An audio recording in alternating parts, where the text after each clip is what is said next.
Court state versus nobody ಈ ಸಿನಿಮಾನ natural star ನಾನಿ ಅವರು ಪ್ರೊಡ್ಯೂಸ್ ಮಾಡಿರ್ತಾರೆ. ಇವರು ಪ್ರೊಡ್ಯೂಸ್ ಮಾಡಿದಂತ ಸಾಕಷ್ಟು ಸಿನಿಮಾಗಳು ಸದಭಿರುಚಿಯ ಸಿನಿಮಾಗಳೇ ಆಗಿರ್ತವೆ. ಈ ಸಿನಿಮಾ ಕೂಡ ಅದೇ ಸಾಲಿಗೆ ಸೇರುತ್ತೆ. ಈ ಕೋರ್ಟ್ ಸಿನಿಮಾ ನೋಡಿದ್ಮೇಲೆ ನನ್ನ ಒಪಿನಿಯನ್ ಹೇಳೋದಾದ್ರೆ ಇಷ್ಟ ಆಯ್ತು.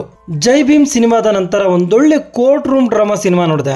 ಈ ಸಿನಿಮಾ ಜೈ ಭೀಮ್ ಸಿನಿಮಾದ ರೇಂಜ್ಗೆ ಎಲ್ದಿದ್ರು ಕೂಡ ಕೋರ್ಟ್ ರೂಮ್ ಡ್ರಾಮಾ ಸಿನಿಮಾಗಳನ್ನ ಇಷ್ಟಪಡೋರಿಗೆ ಈ ಸಿನಿಮಾ ಖಂಡಿತ ಇಷ್ಟ ಆಗುತ್ತೆ. ಇನ್ನು ಸಿನಿಮಾದ ಪ್ಲಾಟ್ ವಿಷಯಕ್ಕೆ ಬರೋದಾದ್ರೆ 19 ವರ್ಷದ ಬಡವರ ಮನೆ ಹುಡುಗ ಚಂದ್ರಶೇಖರ್ ಹಾಗೂ 17 ವರ್ಷದ ಶ್ರೀಮಂತರ ಮನೆ ಹುಡುಗಿ ಜಾಬಿಲಿ ಈ ಇಬ್ಬರು ಪ್ರೀತಿಯಲ್ಲಿರ್ತಾರೆ.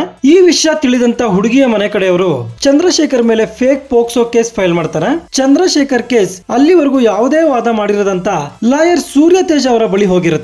ಈ ಕೇಸಿಂದ ಚಂದ್ರಶೇಖರ್ ಅನ್ನ ಇವರು ಯಾವ ತರ ಬಚಾವ್ ಮಾಡ್ತಾರೆ ಅನ್ನೋದೇ ಸಿನಿಮಾದ one line story. Director Ram Jagadish ಅವರು ಪೋಕ್ಸೋ ಅನ್ನೋ ಸೆನ್ಸಿಟಿವ್ ವಿಷಯನ ಇಟ್ಕೊಂಡು ಒಂದೊಳ್ಳೆ ಎಂಗೇಜಿಂಗ್ ಕೋರ್ಟ್ ರೂಮ್ ಡ್ರಾಮಾನ ತೆಗೆದಿರ್ತಾರೆ.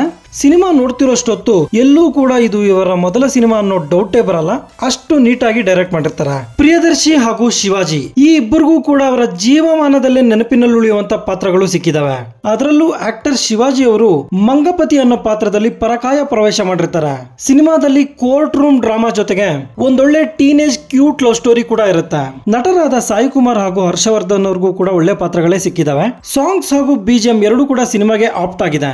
Cinematography is decent, editing is good. ಸಿನಿಮಾದಲ್ಲಿ ಕೆಲವೊಂದು ಫ್ಲಾಸ್ ಇದ್ದು ಅಲ್ಲಲ್ಲಿ ಡೈರೆಕ್ಟರ್ ರಾಮ್ ಜಗದೀಶ್ ಅವರು ಸಿನಿಮ್ಯಾಟಿಕ್ ಲಿಬರ್ಟಿಯನ್ನು ತಗೊಂಡಿರ್ತಾರೆ. ಅದು ಸಿನಿಮಾನ ಎಂಗೇಜಿಂಗ್ ಆಗಿಡೋದಕ್ಕೆ ಅವಶ್ಯಕತೆ ಕೂಡ.